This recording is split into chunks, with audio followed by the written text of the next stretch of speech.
Unmuted. Can you hear me? Yes.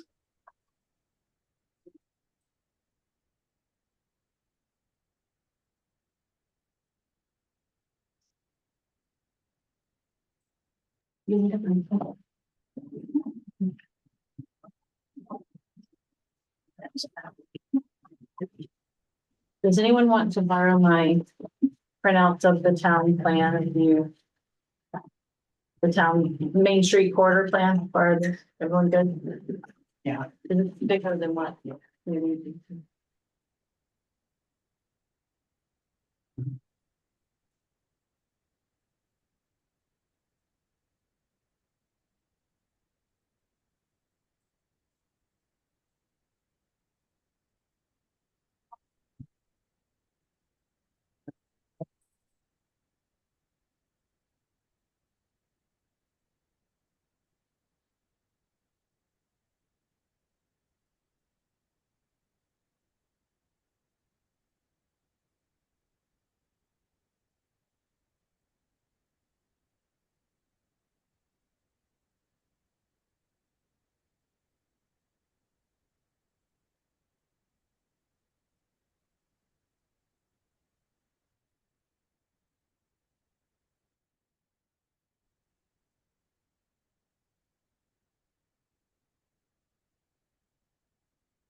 Okay, go ahead and call the meeting to order. Would all who wish join me in the Pledge of Allegiance? I pledge allegiance to the flag of the United States of America and to the republic for which it stands, one nation, under God, indivisible, with liberty and justice for all.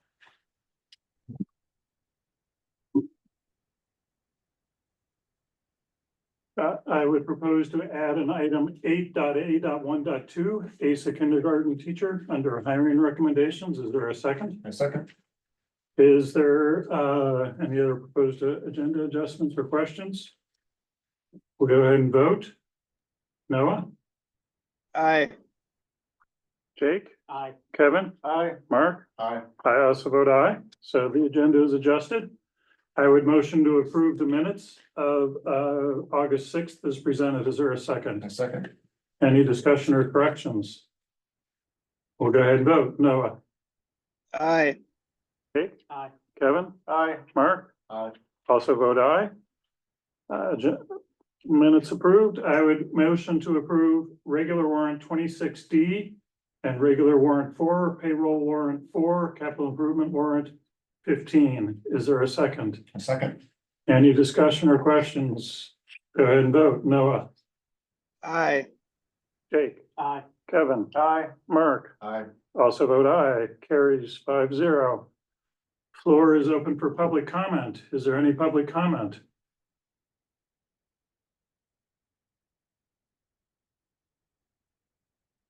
Sam. Sam, go ahead, Sam.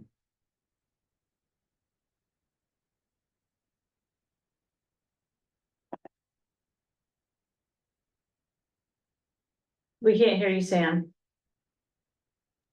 Oh, we're now. Sorry. My name is Sam Diamond. My family resides here in Orono. I attended the previous school board meeting to hear about the pickleball lines on the tennis court. By day, I'm a high school PE teacher at Brewer High School, and during my teaching career, I've coached multiple varsity sports after being a collegiate athlete. The teacher hat that I wear has me thinking about the value these pickleball lines would be as a resource for the whole student, not just the part of the student who participates in varsity or JV tennis. It could benefit all students who take PE. Unfortunately, for students in RSU 26, that means students who are in grades 6 through 12. For the PE teachers in the district, it would give them a chance to have more students active and trying new things. It could sometimes be difficult to find courts to play on. UMaine used to have one permanent net installed at their tennis courts, but that's been removed. And now only people with a rec center membership can check a net out to use and put on their court. At Brewer High School, recent work on a turf project included the addition of many pickleball courts. This has fueled the excitement that many students already feel about pickleball. This includes students who normally are not the ones who choose to participate in sports, and yet they have fallen in love with pickleball. So much so that my students and I created an after-school club to get as many students to play together as possible. All I have to do is send out a message and remind 101, and they show up. Whether it's once a week or more, there is not a day that goes by that at least one student isn't asking me when we can play next. It's created an environment where students feel safe and can be active with their peers. There were also many days in the spring that faculty and students would try to get together in Orono to play pickleball. At that point, we would modify the rules and try to play in the service box of the tennis court. It was fun and it kept people coming back for more, but it was also an entirely different game to be played without the right net height and court size. Even with last minute planning, students would show up. A lot of students would show up to play. Students have continued to show up at the VZ courts all summer to play with people double or even triple their age. Wouldn't it be nice if this was an option for RSU 26 students and more students to walk out of school and go play pickleball?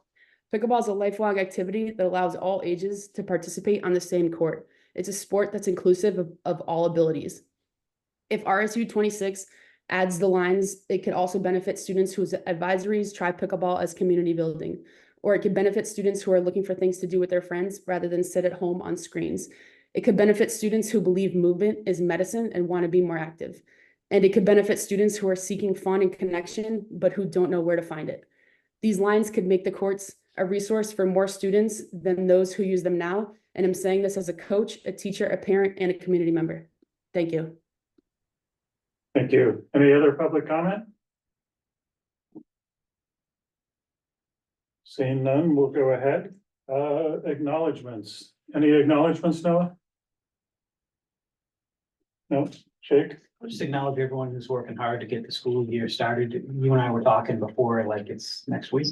So, Literally. yeah, literally. But so, thank you to everyone who's working hard to get things done in order to have kids back in the building. Thank you. Yeah, agreed. I mean, I know the janitorial team especially works very hard on the administrative team, and I know, having been in the buildings, that a lot of teachers are already in the buildings as well, even though they're, not officially starting till Monday.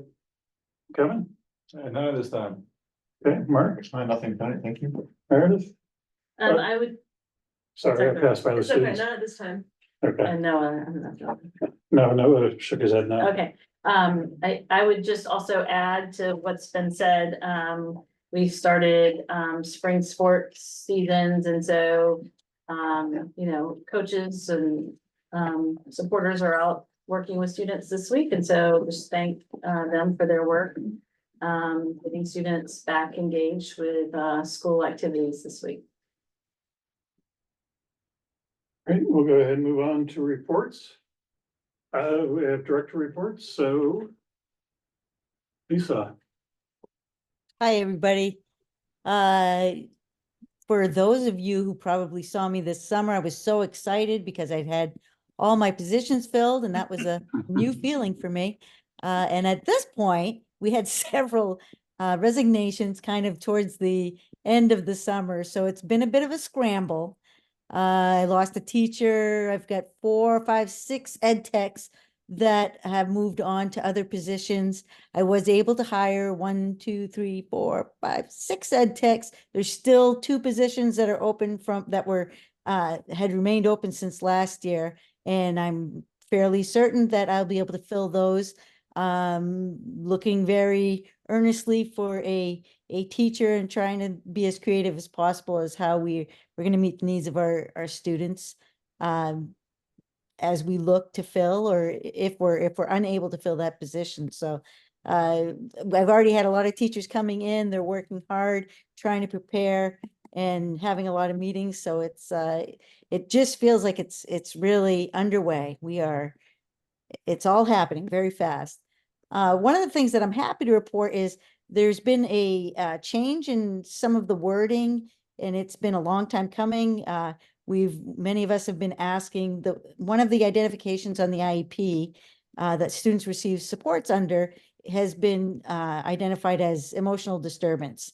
And for a very long time, that's just been something that people have wished to change the terminology. We've had changes in terminology for students with intellectual disabilities. And this is just another one that it just seemed to miss the mark when you're talking about a 5-year-old with a lot of emotional dysregulation, to be able to say that this is emotional disturbance. That was just that was a hard thing to accept as an administrator, a staff member, parents.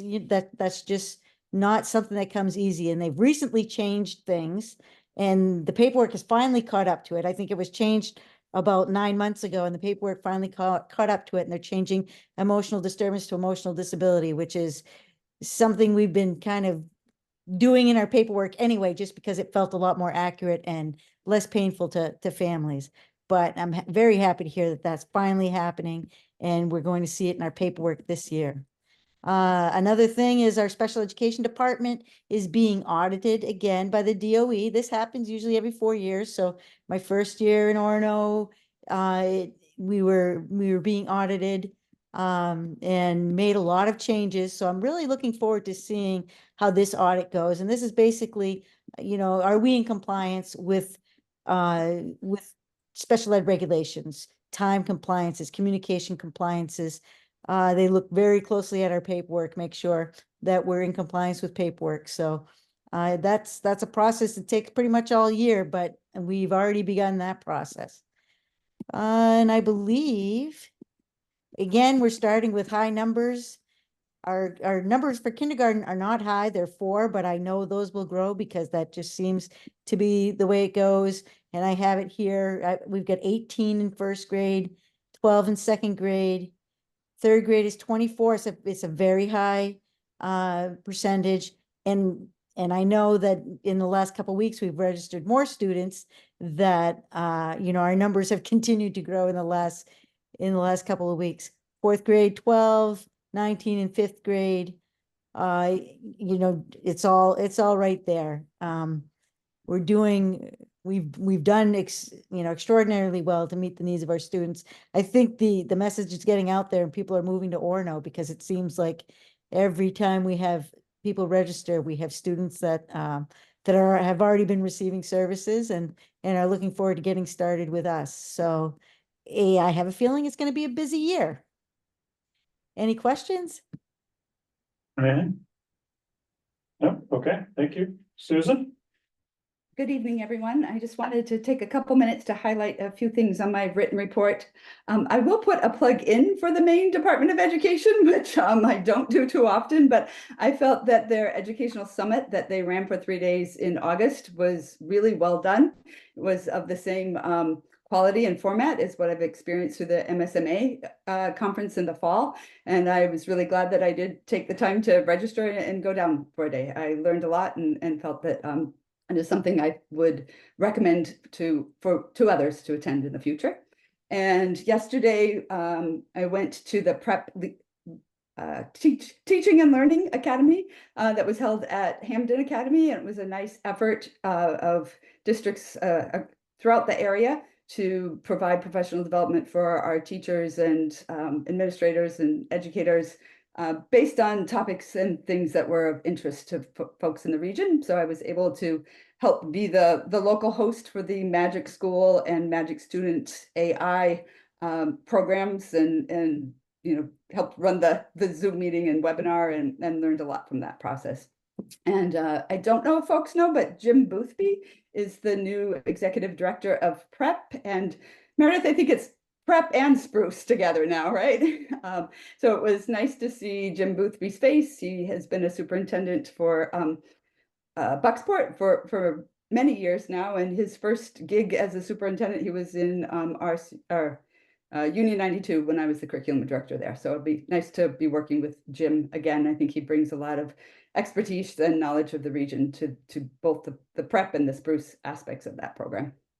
And then summer school is another part of my report I wanted you to spend a few minutes thinking about. And in the written report, we shared some data around how many students attended and where we came in as far as the budget went. There's also a link there to the summer program overview that hopefully gives you a flavor of the different programs that we ran during the summer at all three schools and the number of students that participated in those. I feel that the summer was a great success, and especially with Lisa's help, as well as the help from the coordinators of the program. So I'd really like to thank Linda Manning, Allison Woodard, Candy Labrie, Heather Holmes, and Jess Archer for their work on that. And Jess Archer looks like they're in the library tonight. She wanted to have just a few moments to talk to the board and highlight a few things from her perspective. So I'm gonna, if it's okay with the board, turn things over to him for a minute to Jess. Yes, Thank you. So this year was a little bit different just because I wasn't able to recruit, so to speak, at the fifth grade step up night. But back when we started this model, I think 4 years ago now, when we had some extra fund for COVID, we had many different ideas on the table. And how it all panned out was kind of like really being a model of choice for middle schoolers, and a lot of opportunities for them to perhaps experience some different things that they may not typically have. So some examples of activities are cooking, gardening, STEM activities, volunteering at the Humane Society, just a variety of projects, physical activities, learning new games, cooperative activities, and mixing all the kids together. 6-8 seems to be really a successful model, as is bringing in fifth graders. So one thing that I would like to continue to increase the numbers on is to have more fifth grade students come in, open it up to all fifth graders, because what I find is that even coming in for fifth going into sixth grade, a couple days really helps to ease that anxiety and help them get to know the school and some of their peers, so that they're not feeling that anxiety, and they know some friendly faces, not only in their grade, but 7th and 8th graders. So yeah, the numbers were pretty good. We averaged about 25 to 30 a day. I think our highest was like 35, and that was typically balanced between 3 teachers. Each day, students choose 3 activities to be in over 3 sessions. And they're given a schedule that I make out for them, travel around, no bells. They just we watch the time, and it's pretty fluid. So they feel uncomfortable and want to try something else.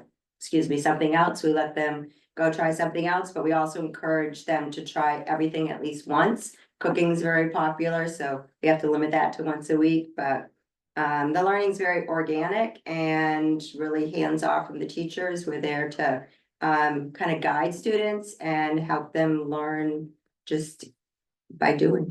So. great. Anything more on your end, Susan, or No, just if you have any questions, and thanks, Jess. any questions? Sounds great. Great. Actually, I do have one question. Was it just you unavailable to recruit, or was there something that? Yeah, my mom had dislocated her shoulder. Okay, so there's nothing that for like a barrier. And what I did actually reach out to a lot, actually, all the fifth grade parents by email. I just feel I have that step up night. I really like to have a few minutes just to talk to them, because I think for some parents, they didn't think that unless their child had an IEP or 504, they could go. And for many, once they found out they didn't, they're like, oh, we'd love to do that. And even for some, there was two students who could only come for 1 week, that's 3 days. But they really wanted them to come for those 3 days, and they were just on vacation the rest of the summer or doing camp. So it's very open to students coming every single day or 1 or 2 days, if that's all they can make. And we're really flexible with working with them with family vacations and camps and whatnot, and then they just ease back in when they come. So Thank you. thank you. Anything else?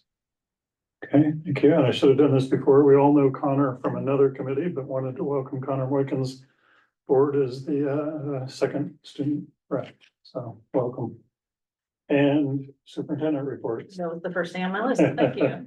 And welcome back, Dorsa. So I put a handout on your table that just shows the schedule for the couple of days we have coming up that are annual events for us. This Thursday, we have our new employee orientation. And right now, it looks like we have about 22 employees coming to that. Some of those are people we're catching up with who were hired over the course of last school year, after we held orientation, and others are brand new employees that we've just hired, that will get started with us for this school year. And you can see the topics, for orientation. This is, really a typical schedule for us that we cover these topics for that day. And then the other side has the agenda for the back to school teacher workshop day that we will have on Monday. And you can see that we have a couple of different segments in the morning, in addition to kind of the welcome and introduction part. We're doing a panel discussion on professional boundaries with a couple of consultants coming in. Judith Josiah Martin is works in the social work program at UMaine, has background. We're also working in schools, is going to give one perspective on that topic. And then Pete Femley, we work with him a lot from Drummond and Woodsum. He's he's the lead of the school practice side of that firm. And he's going to kind of give the kind of the professional boundaries in terms of legal or those kinds of implications for employees. And this is something that Sean and I have talked a lot about, over time, and both, felt like this would be something good to bring to that professional development day in a, more personal way than just, assigning a paced module through Target Solutions. So we think that'll be a nice learning opportunity for all of us. We were covering some of the topics, and they're good reminders for me on some things around certain practices that we have to think about. Also, we'll be spending the other large chunk of time that day on the strategic plan with staff, spending some time helping really refamiliarize them with the final plan, and giving them some time to kind of think about aspects of it and give some feedback about implementation ideas. So we're looking forward to the start of the school year. As you know, after this day, the second day you can see on here is school-based time devoted to preparation. ASA does flip that a little because they have some open houses that first night for younger grades. But the first day for students in pre-K through 6 and 9 is Wednesday, the 28th, and then all students will be together on that Tuesday. So 7th and 8th graders and 10th through 12th graders do not start until that Thursday. So, and that's what we've normally done. We're looking forward to the start of the school year. Speaking of starting the school year, I want to just give some building readiness updates around some projects we've been doing. Derek's been doing a great job with a weekly report to myself. He added all the other admin this last Friday to give those updates, and a way to keep everyone in the loop. The English wing is done. We're doing a punch list walk with the contractor, but they're in the space getting settled. I know they feel relieved to be able to get moved in there, and also freed up the cafeteria to have some final cleaning done. The ASA bathroom project is almost finished. I think he said should be wrapped up tomorrow. The ASA HVAC project is close to finish. It's done in most of the classrooms. There was something on the punch walk that was discovered that they have to come back and finish in the special education room. But we're getting, I was just talking with Carrie today, those rooms back settled with everything in the right place this week. The speed table that we were putting in back on the drive behind the middle school gym is in, and hopefully that will just enhance safety in that area as a reminder to folks to slow down. The portable is supposed to be removed this week, and I think we'll have some kind of ceremonial, like something when that happens. The gym floor keeps getting pushed back. And so it's looking like it's going to be next week on that. So it will likely impact the first few days of school. And so, you know, we were late to the list on that project, so, it's on the schedule to be done next week. It's down to the wood, and since I've been here, I've, you know, I think I came 7 years ago, and that was about 7 years after the last time it was done. I haven't seen the wood look this beautiful, because once you start putting on layer after layer, it gets that yellowy look. But it's beautiful right now, so I look forward to seeing it done and, with the, you know, fresh refinish. The red garage project for the, UTC program, the carpentry is mostly done. We, we're trying to figure out with UTC how to tackle, the fire suppression and fire alarm requirements that we learned are part of what we need to do there. And it took a long time to get vendors here to do quotes, and it's a pretty costly part of the project, so I'm talking with UTC about how we're gonna handle that. So I'm working with them on that part, so until we get that done, we can't use that space for them, but they can use their classroom for, programming until that space is fully ready with the fire, alarm and suppression system. And the ASA crosswalk is, supposed to be done prior to school starting.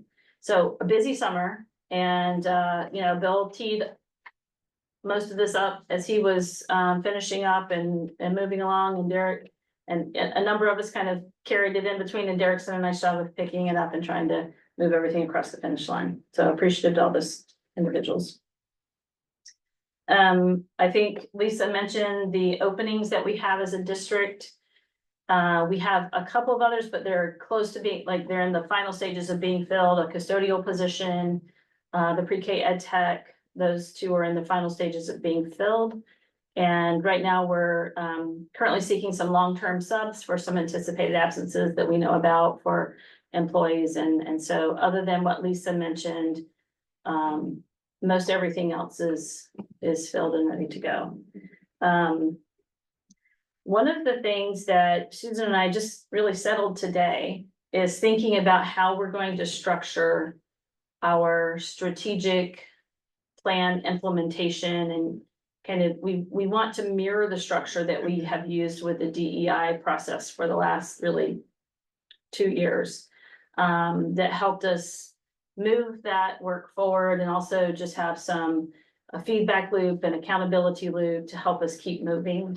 And, so we're going to do a similar structure that actually is going to subsume DEI within this, strategic leadership, committee. And what I wanted to ask the board to let me know is if you have interest in working in any of the areas. We can have all the board members there, we just have to publicly advertise any meetings that we do as a large group. So we're going to have a committee that's going to continue working on DEI, which we've kind of tagged Brian for, but I guess you could have some agency if you don't want to do that. And then we're going to have a committee that's going to work on, the student engagement and multiple pathways, kind of clustering those two together in a committee. And then a committee that's going to work on community and family connections as a committee. And then a committee that's going to work on, growth mindset and well-being. And so if any of those, subcommittees are of interest to you, I'll put your name down for that and let you know when we're going to start kick it off as a full team. So, you can just email me or pull me aside sometime. So, I think it's going to be a nice structure for us to, keep these initiatives kind of in our focus and thinking about how we can keep moving forward with them. I think that's all I have for my report. I have a very detailed question back on the speed table. Mhm. Just curious how that's been signed and painted, because as I've seen them go up around the town, they can be just a black blob that ruins cars without having any effect, to a big sign that really, you know, and white paint across it that really makes people notice and slow down. So I'm just I curious. don't know. Has anyone else noticed if the speed table has paint or signage on it? I'll have to look, but noted. Yeah. Mark, have you noticed? You've been back there. haven't noticed anything, so I'm thinking it has nothing. So, yeah, I'm not 100% sure of that, but I don't remember noticing anything Yeah. other than the fact it was there. So. Yeah. okay. You know, when we remove the portable, we just seeding that with grass, you know, plans there. Yeah, Derek plans to, he's mentioned to Black Bear that we're probably gonna need to do something and they're aware and we're gonna assess once it's Okay. pulled out. Black Bear is also gonna do the work to enclose the opening. Oh, okay. And so we'll look at, You mean the opening only in the main building? yeah, they submitted a I price. didn't know they bid for did that. construction Yeah. type work. And somebody is hauling that away, correct? So we can't have a sledgehammer celebration. Right. Yeah, so did we got rid of it? Yeah, Like, yeah. Someone's coming to no pick, cost to us? no cost to us. Awesome. Well, Saves I more. hope they show I up. was gonna say, let's wait till they They, show they, up. they came and they took out the, ramp, so, they've started. So. It's exciting. Do we, when next, like, is there a date, like, they know school starts on? Right, I told them, so they're kind of down to the wire, they have 3 days, so. Derek's been in touch with them too, and they've assured, and they said, when we come, it'll be fast, and.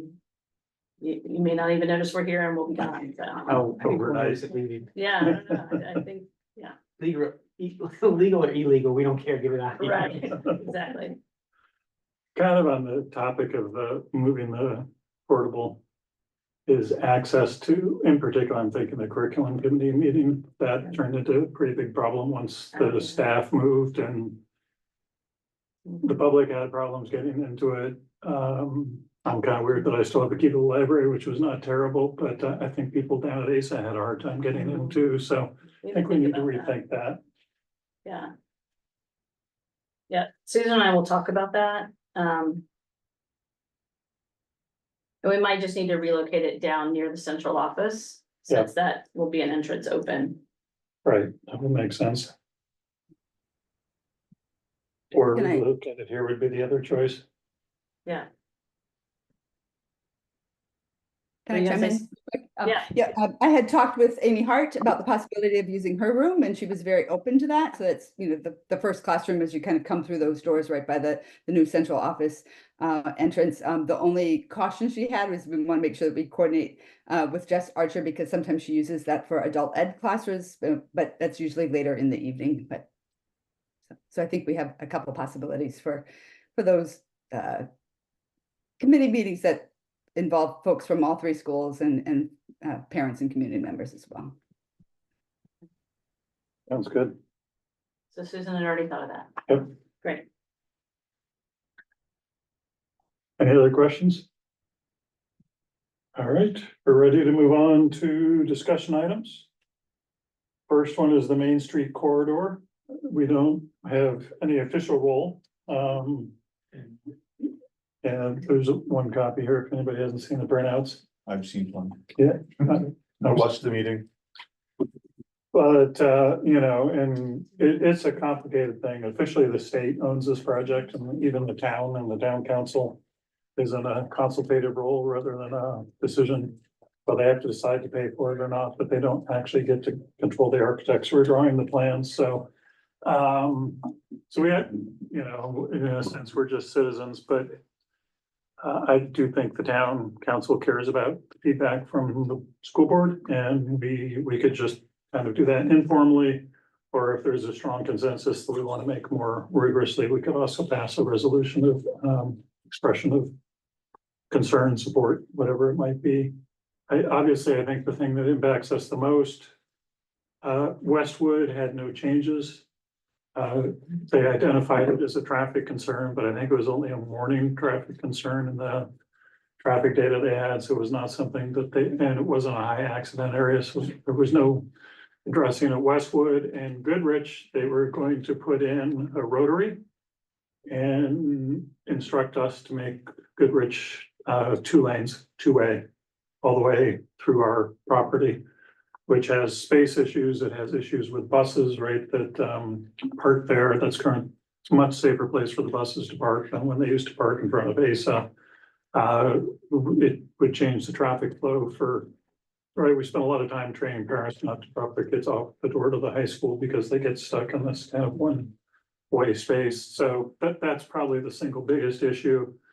You know, of course, there were lots of other, they proposed things all the way from Kelly Road with a rotary, all the way to the Avenue and the Grove with a rotary, and possibly a rotary at College and Park and Main Street. That intersection, I don't know that, you know, I don't know that any of those affect the school, but they kind of, to my opinion, they didn't do anything downtown, right, with two stoplights. And then they were gonna put the rotary in. Well, they were gonna change the direction on some of those roads downtown. One of the downtown roads was gonna be a right turn only. Yeah, Juniper. The Juniper. They were gonna try or and Pine. redirect, they were gonna try and redirect a huge amount of traffic onto Juniper and Myrtle, which is Right. crazy. But Yeah. Yeah, I think one of the plans that I saw early also had a no left turn into the That's still Circle there. K. Yeah, that's still there Yeah, yeah. in one of the plans. and as I said, when I met with Mitch Stone came down just before it was unveiled and talked to him and then gave similar feedback to Dan Demerit, who reached out. I expressed that, you know, Westwood is a big safety concern for us for pedestrians and bicyclists, particularly at night. Because it's just not very well lit and even with the lights that are there, someone standing in that corner is really standing in the dark. And so you're kind of, you know, it gets dark at like 4 o'clock, right? In winter, so kids are walking home for sure. At that time, they've been involved, so having that lighted crosswalk there is the best possible scenario. If they can add another, you know, light with it to illuminate people standing there, it would be even better. Ideally, you know, we would love to have a light at that intersection, but I don't think that's not gonna happen. There's not a load there, and I understand that. I get It all that. It needs depends to on be a how they traffic light. measure, right? Though, if they measure that, if they. Even if they want what they, I mean, I know that we've been through this before, right? And so that it doesn't meet the state requirements, but if they measure the load during the university academic year. And then it would meet the criteria at certain times of day. It would meet the criteria, I guarantee you, between 7:30 and 9 o'clock, and it would meet the criteria between 2 and probably 2:15. And they could do it, they could set it up in such a way that it was a regular traffic signal during those periods and then was just blinking yellow and red during the other periods, but we're not gonna get that. We've been trying for that now for years and they're not gonna get to Right. it. So, But, you know, I do think that doing something at Goodrich can help, but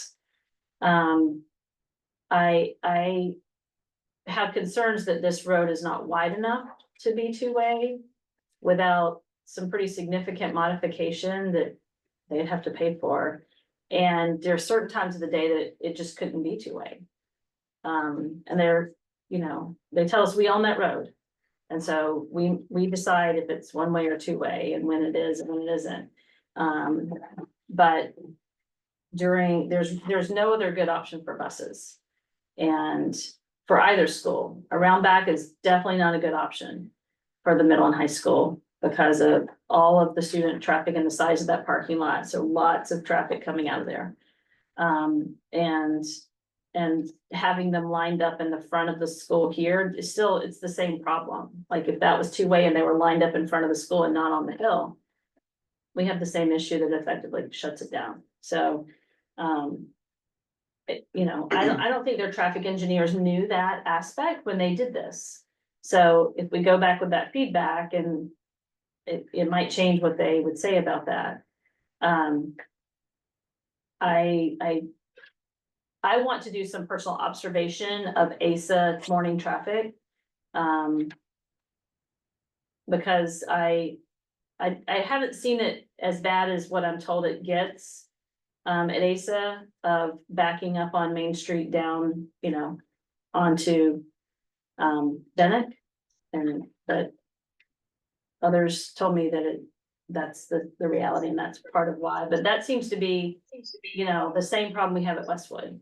So, so I don't quite understand why the Goodrich, road rises to the level of needing that kind of intervention and Westwood doesn't. Maybe because of the town services and the police department there and needing to have traffic not as backed up there. But I know others have other concerns, so. No, are you trying to jump in? Well, I guess I don't understand why it seems like they're trying to solve part of the Westwood problem at Goodrich. Like, why can't we? I don't understand what the argument is why we can't have a traffic light to keep the Westwood problem solved over there. Like, I'm not sure I'm following that. Meet the state requirements for a light. Like, the state has certain requirements for traffic load in order to have a light. It's a state road, we don't meet it, so there's nothing we can do about it. We've tried for a light there for a decade plus, including one time where the town was supportive and we've gotten nowhere. We're not gonna get a light. But they would let us put it's because there's already a light at, or no, wait, but a traffic circle can go in or something? I'm just like not understanding. Because the traffic circle is meant to solve the Westwood problem, right? Is that? I don't think it's just that. No. Right, I mean, Yeah. it's meant to solve the Goodrich problem, right? ASA 9 o'clock and Yeah. 3 o'clock, and the Westwood problem at 8 o'clock and mostly at 2 o'clock, 2 o'clock and 3 o'clock. And I think their thinking was, well, we just widen Goodrich and everybody from Westwood will go down that road and come out the circle and there'll be no more traffic problems, but you know, kind of typical engineering approach and not actually talking to people who own the roads and drive the roads and not ever bothering to survey those roads, right? They put some cables out on Main Street and measured traffic there, and they just kind of made things up in other places. If anything, I would rather funnel the traffic up Goodrich, right, and down Westwood and have a traffic circle over there. But I agree.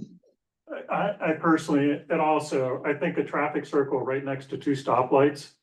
I don't understand how that works, right? That we know the university traffic backs up, right? And now it's gonna back up into the rotary, and what's the rotary look like when it's backed up? But, you know, speaking specifically wearing my school board hat, I have profound concerns about the number of students, even students with parents who are gonna be coming off of Route 2 up Goodrich on a bike or on foot and trying to go through a traffic circle, which is, traffic circles are pretty good if you're in a car, and maybe if you're an adult who knows how to merge your bike into traffic is pretty good. Or, you know, I've at least heard some biking, I'm not a fan of it, but I've heard some biking people make that argument, but for a kid, right, or a parent who's riding with a 5 or a 6-year-old and trying to merge, they kind of drop this in that they're gonna add bike lanes, but the bike lanes are all gonna disappear and merge into the traffic at all the traffic circles, so I just think, you know, you're helping the cars that come in and out of ASA, but all the people which walking or biking, you know, I guess if you're walking, you can go down the stairs by the town office, but if you're coming from the other direction, I don't know where you go. If you're coming up from downtown on Mill Street or Pine Street or something like that, I don't know where you go to get through Goodrich. And if you're coming on bike, I think that would just be a disaster for student safety. So I haven't spoken for the school board, of course, because I don't have the authority to do that, but speaking for myself as a concerned school board member, I have pretty strongly opposed the rotary at Goodrich.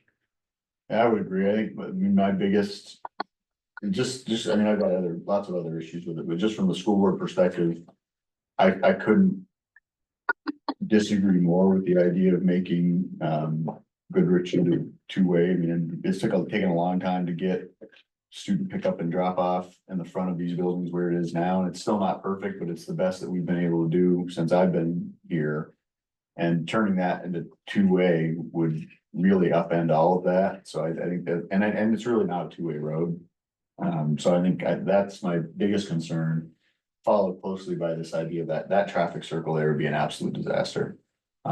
So I would strongly be opposed to that too. And I also have concerns over at least one of the plans with not both of them, but one of the 2 proposals is planning to do in the Forest Bennick Main Street area. We have a lot of students and parents that come from that direction, and at least one of those plans I think would make it much more difficult for kids and parents and, you know, strollers, bikes, whatever, to get across there. So, that would be my third concern. And then we also have a lot of kids that walk down Myrtle and Juniper to go to the library after school, from ASA in the middle school. And so I think that's an area of concern for us too. Maybe not the same level as Goodrich and Traffic Circle, but it's certainly something that I don't think putting more traffic on that road would be problematic for our students, I think. Curious students who are commuting. Do you have any opinions? I don't know how much you've seen the plans, but do you have any thoughts? I would agree with some of what I think it was you were saying with especially the walkability and bikeability with the rotary by Goodrich on Main Street. I think that could definitely cause issues because there's a lot of foot traffic going that way. So I'm not sure how that would be affected. I didn't look thoroughly through all of it, but that one was definitely one of the bigger concerns.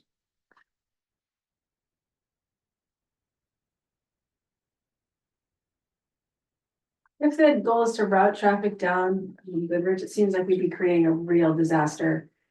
Where Goodrich meets Westwood, because at the end of the day, we'll have students coming, trying to turn left to get down to the traffic circle, and buses will be coming out. Because that's the flow of buses, and that just seems like it would be. Let's just go that way. But, yeah, Not to mention the kids who walk up Goodrich. Yeah, and like Mark said, you know, I keep thinking about the kids who try and walk through the Rotary coming up to school from downtown, but we send a lot of kids to downtown after school too. Well, middle school for sure. But even ASA, I think, has some fifth graders who have permission to walk to the library or whatever. A lot of kids that have accounts at Anderson. And that too, yep. All right, so I think the consensus, it has been communicated, Meredith communicated, I've communicated by email and speaking to a public meeting. Do we want to take a stronger position or okay, Mark says yes, all right, go ahead, Noah. Yes. Yeah, I mean, Okay. I guess I would take a stronger position. I think it's, All right, I would make a motion that, That's one clarifying question first. So I've been told conflicting things on this. Can we or can we not unilaterally stop anything on Goodrich? Like if we just say no, we yeah, can, right? we can, Yeah, okay, it's that's what I essentially a private road, it's like a right, that's driveway. what I've had other people tell me that's, and I haven't pushed back too hard. I wanted to confirm, but. Well, the part that goes up to ASA that passes by the fire station is town Right, road, but from that ASA parking lot up here is Right. ours, right? it's a driveway, it's that's personal property of the district. That's what I thought. You can't have it one way when you're looking for repairs and another way when you're looking for, so. and we have a lot of little kids on that section of road there and crossing over to the baseball field at the outdoor classroom or whatever, and just at different times of the year. And I just, Yeah. Right, I mean, yeah, the problem just doesn't go away, right? You have kids with T-ball, 6-year-olds, at 6 o'clock in the evening when a football practice is letting out. And if we try and funnel all those students down Goodrich, it's just, there's little kids on that street from 8 o'clock in the morning to 6 o'clock at night, so, People use St. Mary's Field for Bangor soccer practice and fall soccer practice. yeah. Assuming they can ever figure out how to operate a pool in this town, we'll have pool, traffic during summer. So I mean, there's all kinds of reasons to keep that road one way, right? And virtually none that I can think of how to go two ways.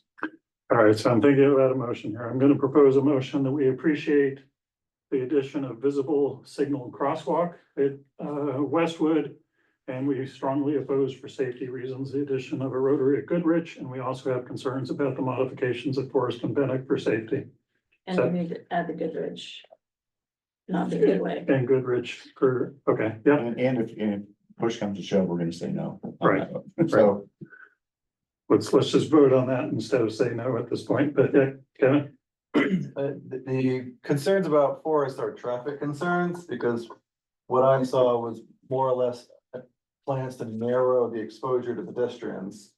And the concerns at the town meeting was that it would cause more backup in traffic. Like, I don't have any concerns about pedestrian safety with the new plans. but if you got backed up traffic, then you've got kids crossing in between you've got cars and and unfortunately, not all those kids come to school with parents, so they're not always hitting the crosswalk. Sure, You know what I'm sure. saying? So It's a pretty dicey area now. It's it is, really dicey. long. It's definitely. crosswalk. But I think one of the proposals was to get rid of that island when Yes. you're crossing from the bank, right? Yeah. So that just means kids have to cross a larger stretch of But blacktop. they're narrowing in. Okay, narrowing it in, but is a kindergartner gonna stand still on how narrow it is? I don't know. I mean, your point is well taken. It is not a good spot right now, right? Right. But It's like Frogger. Which is not what we want for our Right, kids. you gotta get to the island and then make your next move. Yeah. I think there are ways to fix it. I feel like they were focused on just the traffic, really fixing it. Yeah. Yeah, I'm with Meredith. I mean, before we moved where we are now, I used to live on the other side of Orono, and I've really never seen, I see huge backups past my house coming this way, but I've really never seen any traffic backed up extensively onto Bannock. I mean, there's cars, light turns and it flows, and so, I mean, maybe there are, I guess I don't know that, but I've never seen that problem, like huge backups very far into Bannock. Yeah, I was told that it was people waiting to turn into ASA for drop off in the morning, that it gets backed up all the way down. I mean, let's be But I honest. haven't observed that myself. In Orono, a traffic jam is when you have to wait for 2 lights, Yeah. right? Yeah. Having lived in I other mean, parts of the yeah. country, a traffic jam is when you don't move for half an hour. It's not when you have to wait twice for the light before you get through, so, Yeah, I had always observed, like Mark said, worse problems on the other side. yeah, Yeah, right. And I agree. 4:55, Yeah. when the university lets out, it backs up from the rotary Right. courts. Yeah, but, all right, so I'm gonna make a motion that it's the sense of the RSU 26 school board that we appreciate the work that has gone into the plan and the consultation, and that we are appreciative of the addition of visible signaling in crosswalks, notably at Westwood and possibly under a new plan at Goodrich, but that we're strongly opposed to a rotary at Goodrich, to making Goodrich two-way, and have safety concerns for the plans at Forest Bennock Route 2 intersection. Is there a second? A second? Did I get everything? Okay, any discussion? Go ahead and vote. Noah, I Jake, Aye. Kevin, Aye. Mark, Aye. I also vote aye. Okay, we will communicate that to the town and it's non-binding, but for what it's worth. Next up, kind of an annual rate of late August is the class size update. Yes, this is the first of several that we will do. We do another one mid-September and then another one in October, once we've done our official state report. The one in probably the next one will begin to have high school class sizes on it. Things will be settled more, I think, but for sure by October. What you see here is I had to change it from Friday to Monday, just because we were still I was still getting feedback on some withdrawals that were that I needed to reflect in the numbers. So what you see here is still a changing landscape. Carrie said it seems like every day they're having someone new come in and register at ASA.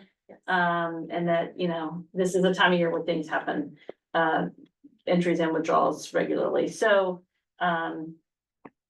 for comparison, ASA is up 3 from last October's official count overall. The middle school's up 6 from last October's official count.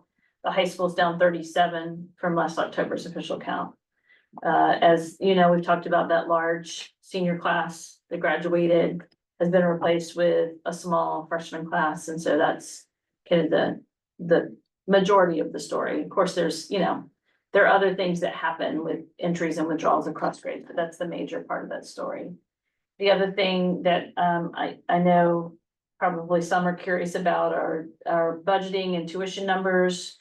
Right now, we are 4 higher than budgeted for our 9th grade tuition. But a more full assessment of 10 through 12 tuition would have to be done to really know the full picture of that. But just considering 9th grade, we're in good position there. We are we projected when we did, overall projections for ninth grade. Back in the spring, we projected 66 based on 46 middle school students and 20 tuition, so we're up by 3 overall from what we anticipated.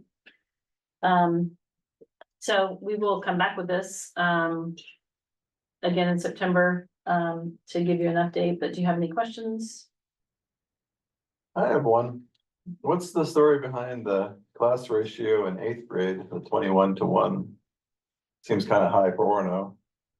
In middle school, that's a threshold that we accept as, you know, an acceptable class size. It's when it gets up to too much beyond where it is, we begin to look at if we need to do things differently. It's a little deceiving because that's just like taking the numbers and dividing by 3. But in ELA and math, we have 4 sections each in that particular grade. But social studies and science have 3 sections. And then special areas, it's kind of all over the place depending on the special area. So we would, you know, assess that if we determine things are getting squeezed. But Okay. that grade has always been a larger grade. But it has grown a little, I think by 1 since last year. I could look back, I have it open. Last year, they were 59, so they've grown by 2. 5th grade has also grown. Continues. It seems like it's always the rich get richer, not the size is richness, but the big get bigger. In October last year, 4th grade was 61, and now they're 66. So that's something that we'll have to consider next year. Yeah, that would be my not right now follow-up question is when 5th grade moves up, Yeah. is there an additional teacher moved around? Because those get pretty weighty classes. Yeah, that's something that we'll have to look at and consider. Right now, we're kind of even out, not completely, but you're losing a class of 61 and gaining a class of 66, but you have to definitely watch it. When the seniors who just graduated were in middle school, in 7th grade, it got to be around that number when we added some sections. I think it was at 65 or so. And we added some sections there. Thanks. Anything else in class sizes? It's not a question, just kind of an observation that if we talked about, we just lost a pretty big senior class, we're gonna lose another one next year. I'm sure everybody notices, if we replace this year's current rising seniors with another next year's freshman class of a similar size, we will be dangerously close to going under 300, which will be a massive drop in the course of a 3-year span. Well, we have a large 8th grade class coming out, but really it's going to depend on the tuition numbers. So, and that we did some initial assessment, you saw that, but we'll definitely be looking at that when we get. Yeah, I know I've said this in other meetings, but it's probably something I'll come back to multiple times during the fall as we get ready for kind of step up in recruiting, but we really need to do everything we can to increase that size. We can't have another class like this. Agreed, and also recognizing we have no control over our class sizes or the number of students that are in sending schools. No, I understand. I still am interested in if we can get this information on what other schools are doing in terms of tuition students. Are they seeing a similar decline, or are they going up? Yep, definitely more fodder for conversation as the year goes. Anything else on student class sizes? Next up, also a right of late August, is the supervision and evaluation plan. Yeah, so I'm gonna quickly turn it over to Richard and Shauna, who chair this committee. We bring this forward every year. Some years there are more changes than others. I would say this year where there are more changes than some years.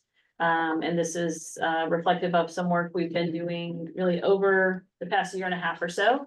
And so I'm going to turn it over. We didn't put anything in the print material, so there's a document in the drive, and then it has some links to, other documents. So Shauna, Richard.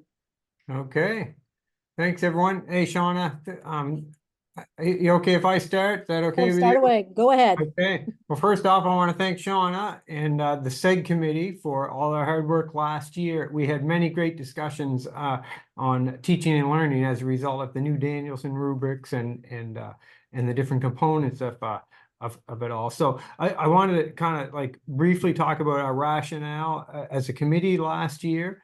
And the current Danielson rubrics, we call them the 2017 rubrics, and in 2022, Danielson came up with some new ones that changed some of the element areas, wording, and the domain titles were reworded. And so we wanted to make some adaptations to our supervision and evaluation tools so that they could align better to the domains and be more effective as an evaluation tool. So that's sort of our rationale.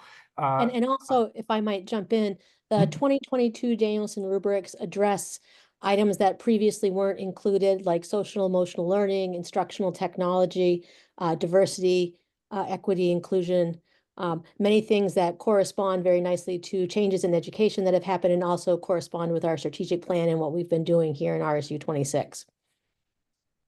Thanks, Shauna. That's important to add too with those types of changes. So what we did over the course of the year is we come up with some new forms, and so those are in the shared file, revised FOFA summative forms that was shared. And the FOFA form really focuses on the first three domains, right?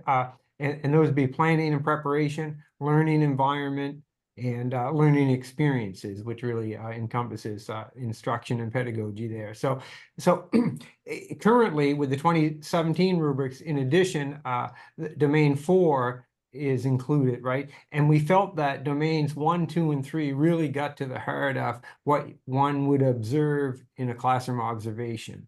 And that domain 4 didn't really live there in that tool. So our new FOFA, meaning formal observation, our classroom observation form includes only the first three domains, and we moved domain 4 to a different place, which I'll talk about in a minute. So I think that streamlines the classroom observation process and aligns it better to the Danielson domains. Is that a pretty accurate summary, Shauna? Correct. And it's really also, we're looking at this as a growth model for all of our teachers as well, and our instructional staff, that this is meant to push all teachers forward and not have people be simply, hey, I'm exemplary, like good, and I'm going to, just stay there. It's working to be a growth model for all teachers, wherever they may fall. And then so moving on to one of the other forms, we didn't take anything out of the evaluation system as we did reorganized it, right, and rearranged it. So there's a professional portfolio that's currently part of the evaluation process, and that continues. But what we thought was domain 4, which is now called principled teaching, really looks at a lot of what teachers do, what teachers and other staff do as professionals to make themselves better at the work that they do, right? So the portfolio aligns to that domain 4, that principled teaching component that looks at things like what do teachers do, how do they improve their professional practice, what types of how are they goal setting? How do they reflect on their practice? The EDIT, the educator data component that we had, that lives within the domain now and is more effectively evaluated because we're now connecting it to the domain 4 and the domain 4 rubric as the portfolio. Instead of having that data project live separate on its own, we've really brought it into the professional practice and the rubric, so it becomes a much more, hopefully, a much more authentic process and part of the educator's growth model. And sort of all ties in much more seamlessly as opposed to sitting sort of off on its own. So we've kept the data piece, but we've tried to make it more authentic to the educator and their growth and their professional practice by including it in that domain 4. And just like we have currently with the 2017 rubrics, there are required elements of the portfolio and then other areas where a teacher have more choice and that they can align it to their own practice a little better. So the required areas are setting professional goals, professional reflection, which is a reflection on your goals and you know, and the progress that you made toward those, and then the educator data component, that's the other required aspect of that. So essentially then the FOFA form would evaluate domains 1, 2, and 3. The portfolio revised form would evaluate professionals on domain 4, and then it would all come together in the summative form, the new revised summative form that we included in the materials. And then one of the things Sean and I talked about this summer was how the implementation timeline and how we make that work, right? Because some teachers are on a 3-year cycle and they're at various places within that 3-year cycle. So we thought it fair to continue on with allow teachers to finish out the cycle that they're currently on using the current tools and phase in the new forms and over the next couple of years. So if you're on year 1, it basically explained you'd start right out on the new forms this year, and then if you're on year 2 or 3 of the evaluation cycle, you would just phase out and then start on year 1 when you start a new cycle. And that is both, you know, for the educator's sanity and the evaluator's sanity as well. So not everybody has to change midship with things. We're looking out for both sides of the coin here. So if you guys are done, I had a question. So, I mean, I think I have a pretty good idea of how the FOFA, the classroom observations happen. Right, principal gives advance notice, comes in, observes, fills out a form, sits down and goes over at some point with the instructor. How does the portfolio work? Is that similar where the instructor, since it's a paper-based document, submits the paper and then the administrator sits down with the instructor and goes over the portfolio, or what's the actual logistic process around the portfolio and Well, we are very flexible here in that we will take the portfolio however you give it to us. So some people do a very traditional 3-ring binder portfolio. Some people, I've been told, even put candy in it for the administrator. Or we also have people who do a digital portfolio. So we'll take it however they get.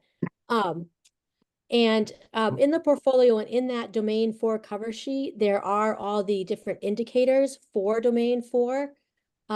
And the teacher is through their portfolio evidence, they need to address those indicators. They need to address, you know, how they've engaged in reflective practice.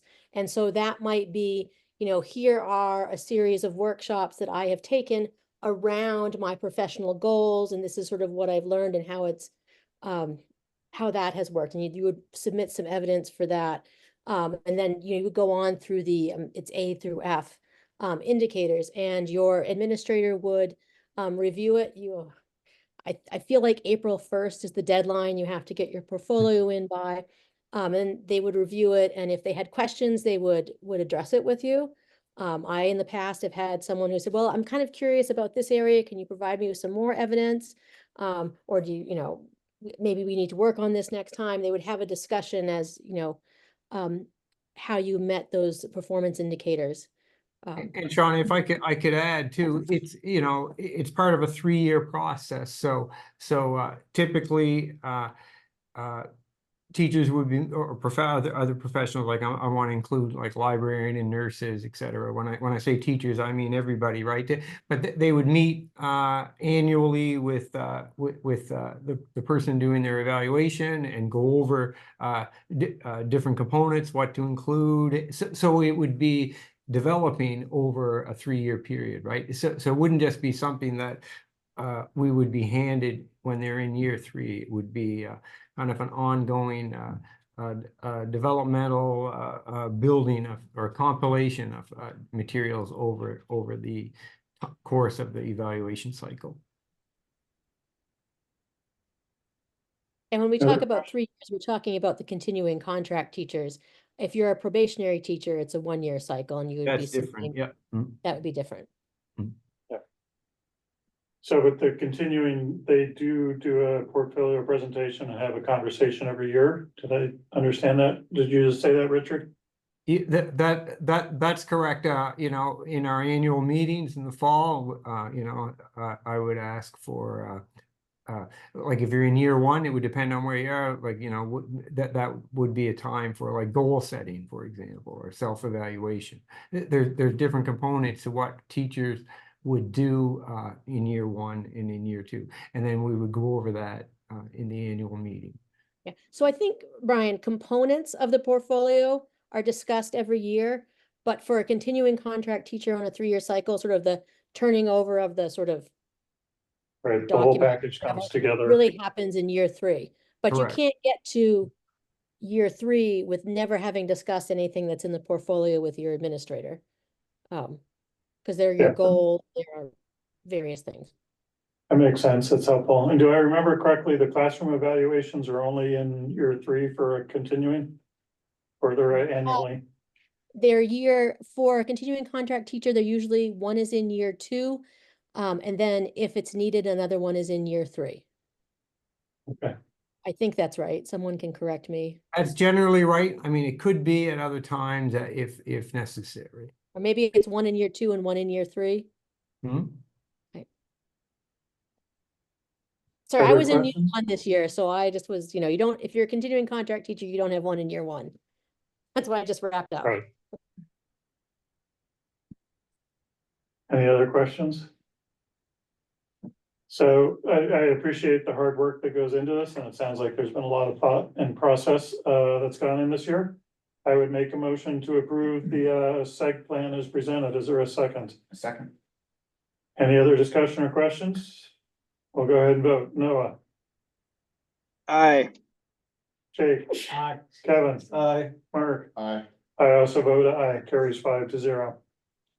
everyone- Next up, Thank you. thank you.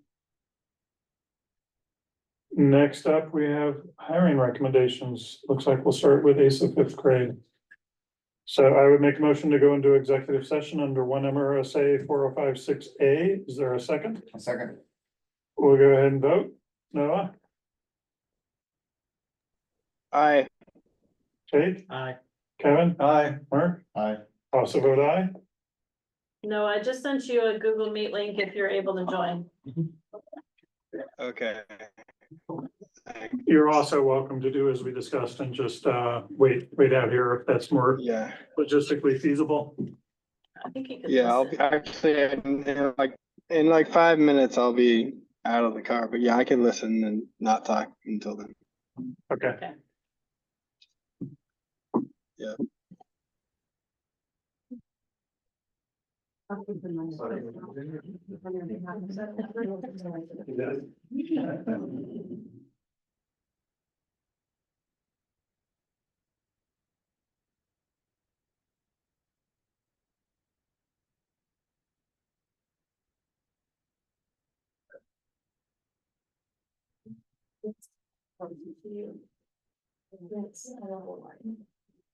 Okay, so the answer, Darcy.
Yeah,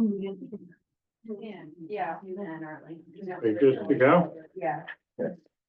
All right, Meredith, do you have We any? need to wait on Noah to come back in and I'm Oh, yeah, we do. trying to get there. Joining. But that is, You can go ahead if Noah's on. I I'm can. really intrigued. He's just connecting always. Okay. Looks like he's connected.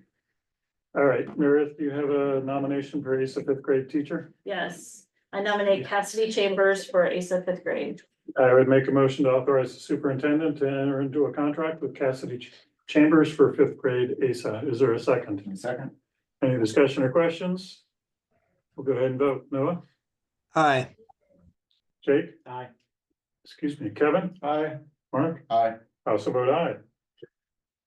And I don't see her on Zoom, but welcome aboard. And Meredith, you have a recommendation for ASA kindergarten. Yes, I recommend Cassandra Henry for this position. I would make a motion to authorize the superintendent to enter into a contract with Cassandra Henry for ASA kindergarten. Is there a second? Second. Discussion or questions? Go ahead and vote. Noah? Aye. Kate? Aye. Kevin? Aye. Mark? Aye.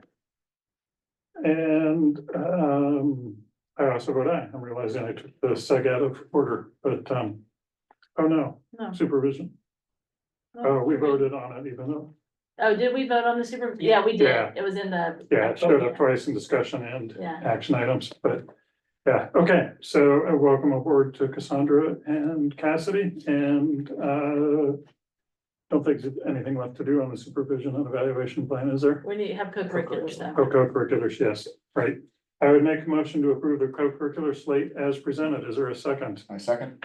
This involves Isabella Moore for OHS drama, musical choreographer, Juliana Lisnet for OHS drama musical director, Andrea Tibbetts for MTSS coordinator at the high school, and Chris Bagley for OHS assistant football at the high school. Any discussion or questions? All right, we'll go ahead and vote. Noah, Aye. Jake, Aye. Kevin, Aye. Mark. Aye. I also vote aye, carries 5-0. All right, I think we're now on pickleball, if I've got this correct, right? There's nothing else left on SEG. Correct.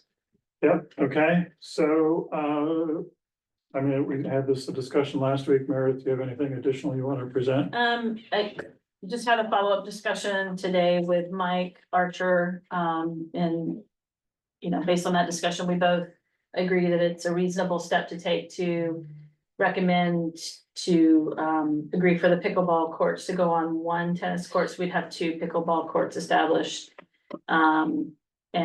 But we have to see what kind of support the town can give to this project, because I think they did have some limits to what they could support. And we'll have to see what's left to decide, you know, what we can, if we can close that gap, or if we have to seek additional funds to close that gap.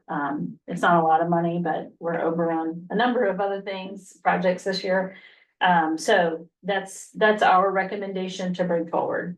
And I did put a couple of pictures in your folder in case you needed a visual of the VZ courts. And you can see kind of how they use not a like a bright white or bright yellow color. And so it's a little more camouflage, doesn't stand out as much as the white tennis lines. So that's the recommendation. Okay, I had one question. Do we have PE groups playing pickleball? Yes, Okay. yes, and Mike felt like it would really be well utilized by PE classes as well. Has anyone talked to the PE teachers at the middle school or the high school? I have not talked to them personally. I mean, Mike's in their department Right. and, you know, observes what they're doing. I don't know if they've had direct conversations, but they do pickleball. And they do tennis. I mean, they do both. But their pickleball instruction is limited because they, you know, don't have the red lines, so.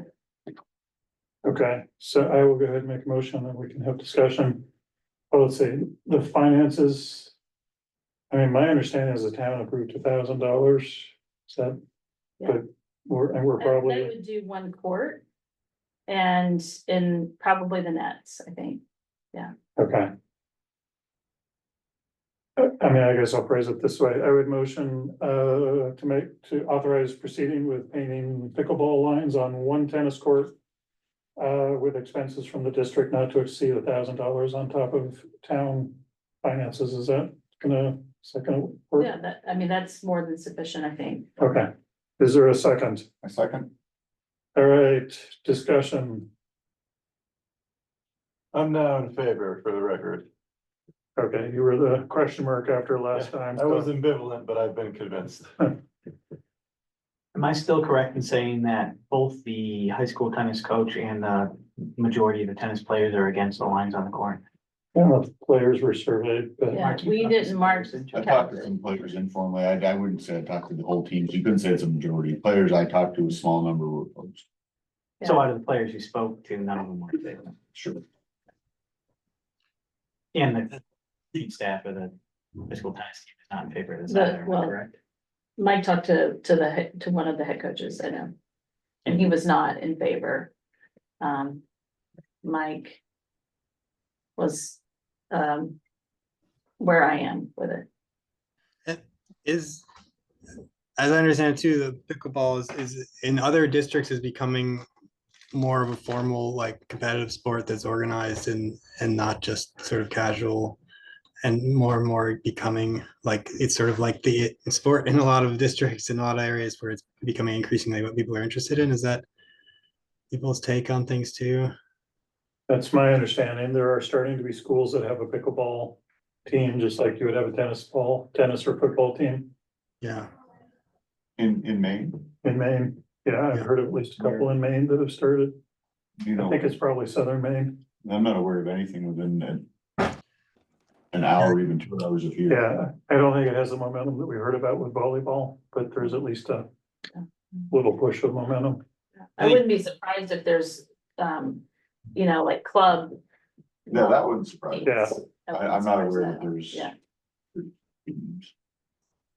I'm pretty sure I heard of at least one case in southern Maine, but, I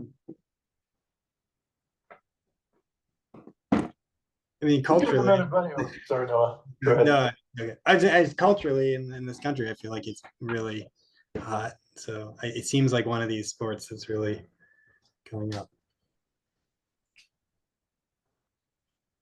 I was gonna add that we do spend quite a bit of money on competitive sports and, the public comment tonight, the comments last time, and so, at least one email I received.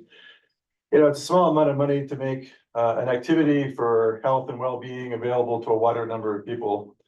And I'm not a very competitive person myself, so if we lose a tennis game because of this, I'll sleep well at night. It's fine. It's not gonna be the end of the world. You can tell that to the tennis players. Yeah. I'll tell them. I had a tennis player. Grace was a tennis player. That's great. So there has to be more to life than just the strict competitive sports, opening this up. I mean, let's build some tennis pickleball courts. Let's raise money for that then. But there's enough people who seem to benefit from this that the possibility that this might affect competitive tennis, and these markings are on other courts, seems to be outweighed, in my mind, by the benefit to the people who will be using them. That's my position. and it does leave 2 courts unmarked as Yeah. well. All right, I think the other 4 of us expressed positions last time, so ready to go ahead and go to a vote. So all those in favor that, well, no, we gotta do a roll call. Noah, aye or nay? Or what's the motion is to pay? Motion is to put the lines down Right. On one Aye. on one court. Yeah. Aye. Aye, Jake, Nay. Kevin, Aye. Mark, Nay. I vote aye, carries 3-2. Let's see, subcommittee reports, policy subcommittee, was it week after, Yeah. 2 weeks from, Wait for, 2 weeks from this Thursday. Meredith was just telling me we have to revisit all of our non-discrimination policies because Title IX regulations have completely changes of administration. They've swung back close to where they were before. Haven't yet had the Drummond and Woodsum event. My sense from reading the legislative reports is there's not as much work to do this year as there are some years, but we'll find out. Anything for UTC? We are meeting, I think, next week or Thursday. You know, I'm not on that email chain anymore. it's coming right up. Oh, are you done your Yeah, I've done my vacation? year. You were hardly I there. know. That's not fair. It moves so quickly. Curriculum hasn't met over the summer. We'll meet the week after the policy subcommittee. I imagine wellness hasn't had a chance to meet. DEI leadership, I think we just heard about that pulling it into the strategic plan team, but has not met since we reported. Any other business? Any requests for future agenda items? Any public comment?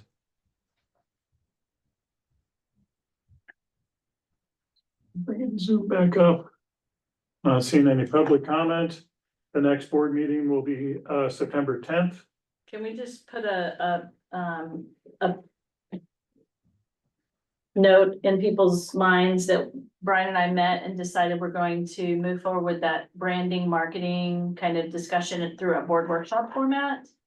And so the second meeting in September, the 24th, we're proposing to do that beginning at 5 p.m. And we'll probably shift the board meeting start time to 6:30 or 7. So probably 7, so we have time for that discussion and then can have a break and maybe grab something to eat and then have the meeting. So it would be kind of a 5 o'clock workshop and then 7 o'clock board meeting start. Usually our board meetings that time of year, agendas are light anyway. So we figure that's a good time to capture some time for that discussion. I'll probably get here about 5:30.